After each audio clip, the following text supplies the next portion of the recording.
जाजपुर अंचल में बंधु महांती नामक जड़े अति गरीब लोक रोते।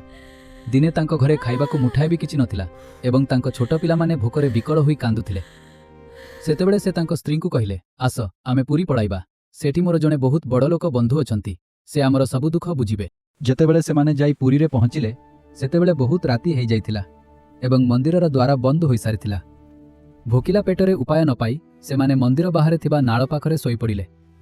सेही समय बंधु महांती अभिमान करी महाप्रभु को कहिले, हे मोर सांग, तुमे तो भितरे बसी आराम रे 56 भोग खाउछ, आउ मु एठी मो परिवार सह बाहरे उपासरे पड़िछि। निज प्रिय भक्तर एक कथा सुनी महाप्रभु कोन आउ चुप रही पारिबे।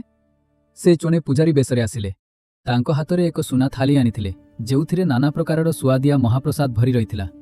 से बंधु महांती को डाकी कहिले, निय तुम बंधु तुम पई एही खाद्य पठाइचंती।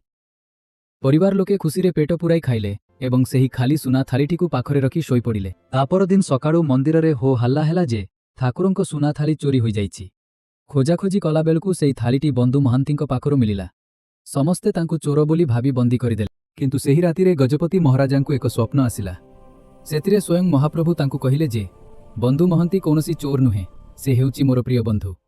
काली राति रे ताकु भोक लागुथिला बोली मु निजे जाई ताकु मो थाली रे खाइबाकू देई आसिछि। एहा शुणी राजा आश्चर्य होई गले।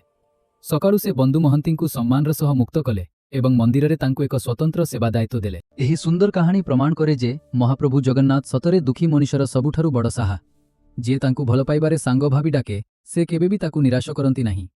जय श्री जगन्नाथ।